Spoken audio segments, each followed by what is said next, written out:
Welcome everybody and Twitch chat. Today we're doing a video on a tier list for the Brave Arsenal weapons. Now, last week was obviously the last week that the new weapons came out, and now we have all of them, and I've had some time to play with them, and we're just going to be putting them all in the tier list now that they're all out. We've all kind of seen what they can do and everything and all that. And, yeah, we're going to involve you guys as well, so we're going to have a bit of fun, and we're going to do it in this order. So we're going to go from left to right. Thunderlord clears, yeah, definitely.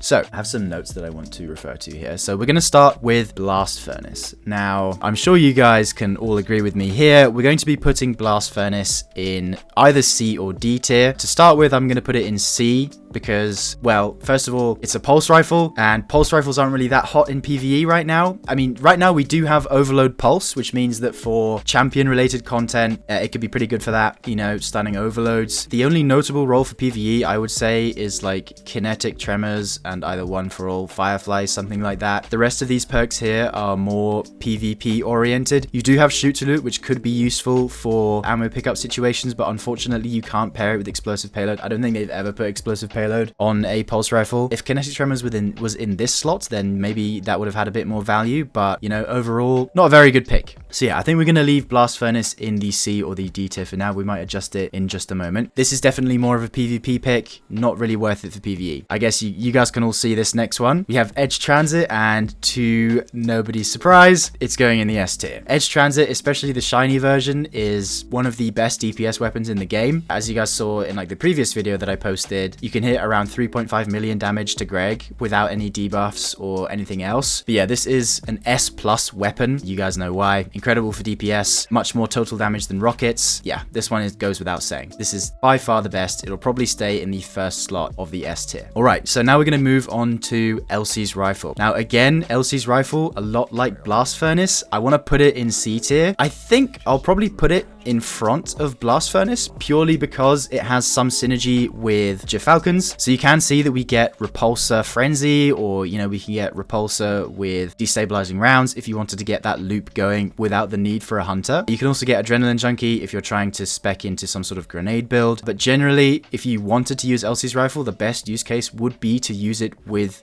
a Falcon Hunter. However, you know, I would argue if you wanted to use an energy pulse rifle specifically, there are things like Insidious from Vow the Disciple. A lot of you may not remember this, but Insidious can get the double damage perk combo of Dragonfly One for All, and it's not that bad, you know. So if pulse rifles ever get a buff, you know, maybe consider this, but we're kind of going off topic here. If we go back to Elsie's rifle, if pulse rifles do get a damage buff in PvE, this could actually be pretty decent with Falcons, but, you know, much the same as Blast Furnace, it's a C tier pick. I think you guys can all agree with that. Ah, yes. So we also do have Under Over, which for barrier champions could be all right. You do 50% increased damage against barrier champion shields, which if we ever get barrier pulse rifle, or you're just Radiant in a GM, you're going to shred through barrier shields a lot faster if you have Under Over. But in general, there are a lot better options right now to stun barrier shields with. You got things like Indebted Kindness or like even Forerunner. You know, I wouldn't personally be using a pulse rifle for anti-barrier stuns, but yeah. Under Copa, yeah, a good perk, but not for Elsie's rifle. So I think we can safely leave Elsie's rifle at the top of C tier. That means we move on to Falling Guillotine. So I was gonna put this, I think, for now in the B tier. You could argue for A, I think, but just for now, I want to put it in the B tier because, first of all, it is a Vortex Frame sword that gets Eager Edge, which means that for movement, it's the best type of sword in the game. But because it's a Vortex Frame, it's lacking in the damage department. It's not Bequest, so you're not going to be doing as much damage. We do have the double damage perk combo of Frenzy and Surrounded. This is non-enhanced Surrounded now, but when Final Shape comes out, it will be able to be enhanced, which means that you'll have a little bit more damage when you multiply these perks together. However, despite this, it still isn't as much damage as if you had an enhanced Surrounded Bequest. That's the craziest thing about Bequest, just having that 10 more impact. It's just how it is. And the other bad thing about this is that if you have the double damage perk roll, you won't have access to Relentless Strikes, which means your total damage just falls off a cliff. So your DPS will probably still be pretty decent. And if you're not someone who does raids a lot, if you do have a Frenzy Surrounded Guillotine, it's a pretty good next best thing. But like I said, it is a Vortex Frame Sword with Eager Edge, so it's going to be good for movement. So I think for now, we're going to leave it in the B tier. So Forbearance, guys. What are we thinking Forbearance? I'm thinking Forbearance, we want to put it at the top of the A tier, or the bottom of the S tier. So why is it the top of A? Well, you know, it's Forbearance. It's a wave frame that has chain reaction on it. It's one of the best ad clear tools in the game, and the new Forbearance gets Demolitionist in the left column. It still gets Ambitious Assassin, and if you're really lucky, you can get a shiny drop with both Demo Ambitious and chain reaction. And you also have the Demolitionist with the origin trait stacking, so you get, you know, a little more grenade energy per kill if you're running a light subclass, which is pretty nice. Me personally, I'm quite a big fan of this role, but then at the end of the day, it doesn't have Soul Drinker. I think it's probably fair not to put it in S. I think Soul Drinker is still a pretty strong part of original Forbearance. So I think leaving Forbearance in A, just how it is now, it's a pretty good A weapon, right? I think it's just how we should leave it. Right, so Hammerhead, let's move on. So Hammerhead, what are we saying? B tier. I think B tier, yes, it's definitely not an A. It does get some very strong damage perks. The only place where it's lacking is the reload perks, obviously, but you still have rewind rounds, which gives you about double the magazine. It just takes a lot more effort versus reconstruction would. Hammerhead, obviously the main comparison that people are going to do is Commemoration, because Commemoration has reconstruction and Hammerhead doesn't. It's automatically like a tier above because of the neutral game. You never have to worry about reloading. If you're not using your machine gun actively, it's still reloading in the background, which is, I think, a big reason why people love reconstruction on Commemoration so much. However, I think you should start to look at both of the machine guns for two different purposes. I think Hammerhead is better suited for like raw shredding power through ads, because you can get combos like Rampage Onslaught or even Rampage Killing Tally, which, you know, when you add those together,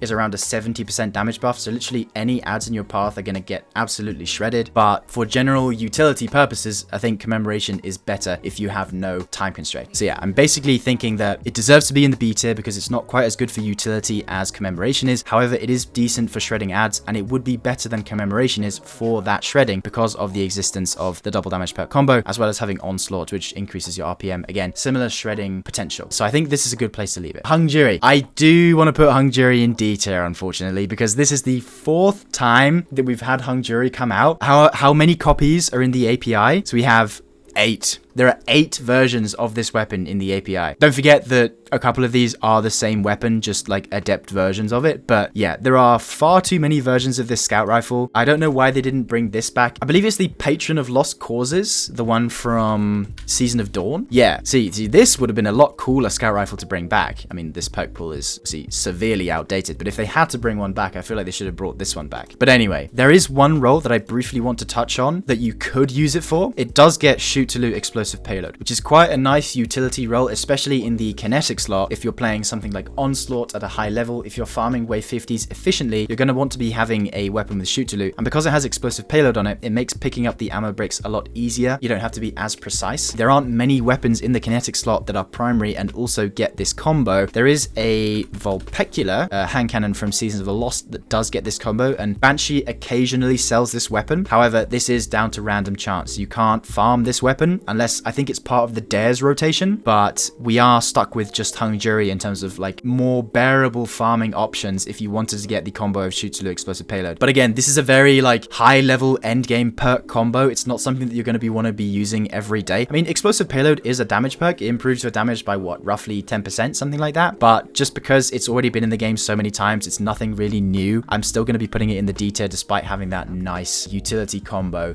that it has already. So now we're on to Luna's Howl. I think you could argue putting it at the top of B. Both hand cannons are A tier, I can't lie. Yeah, we could put them towards the bottom. So yeah, obviously I did make a video on this recently, but the main combos you want to be looking for specifically in PvE are Heal Clip, Incandescent. There's no real other perk you want in PvE. Maybe you could go for Magnificent Howl if you wanted that sort of high damage bullet, but me personally, I prefer the AoE damage perks, which is why I would go for Incandescent. So you can go either Heal Clip Incandescent or Subsistence Incandescent, which is the one that I personally prefer. It is an alternative to Zhouli's Bane. If you don't raid, you can go and get this instead of Zhouli's Bane, but Zhouli's Bane does have the double damage perk combo of Explosive Payload Incandescent, much like all of the King's Fall weapons do. So this technically is going to be better because of the higher damage per shot, plus you have the range fall off advantage of Explosive Payload. However, if you're just tired of using Zhouli's, I know people, they don't really like the reload animation and the sound, things like that. If you want to use something different, this is a lot nicer. Heal Clip Incandescent alone lands as an A tier, especially with the subclass synergy. Yeah, so you could go for either heal clip subsistence with incandescent. I think we can all agree it's probably bottom of A, top of B type thing, you know, very good solar hand cannon. Midnight Coup, again, for a similar reason, I think top of B is probably fair. Obviously, in the video that I made, the main role that I talked about was Explosive Payload Frenzy or Firefly Frenzy, which, you know, you've got the AoE from Firefly and you have the stat bonuses from Frenzy, which make it feel very nice to use. But this was also a role that I wanted to test in the previous video that I didn't get, but I do have now, which was Firefly One for All. One for All is a 35% damage buff, which you can proc in a single kill because the Firefly explosion does count as weapon damage for the One for All perk, which if you wanted to run around for the highest damage perk on this weapon for 10 seconds is a really nice combo. But, you know, again, it is a kinetic weapon. It is competing with a lot of important weapons in this slot, especially Izanagi's Burden, things like Conditional Finality, Osteostriga, Forerunner, Witherhoard especially. You have a lot more competition in the kinetic slot than you do in the energy slot for primary weapons. Regardless, if we're just talking overall PvE, it is quite a good hand cannon. Yeah, I guess its main competition is Fatebringer, but it just gets better perks than Fatebringer, plus Fatebringer doesn't have an origin trait, whereas Midnight Coup does. You get either the melee or the grenade energy. I think this is a fair place to put it. Right, so Mountaintop. Mountaintop is going to the bottom of S tier. Why is Mountaintop in the bottom of S tier? Well, I'm sure you guys know. It's very good for movement. I'm sure you guys have seen all of the cool movement clips that people make. You can use it for some nice burst damage. And obviously we have the special interaction. If we go hard launch implosion, that's actually more damage than if you had spike grenades. I think the role that most people are chasing these days is auto-loading recombination, which will make you do double damage on a single shot for something like a champion or a high health yellow bar target. And you can even use it for movement at the same time. So very good overall weapon. Definitely deserves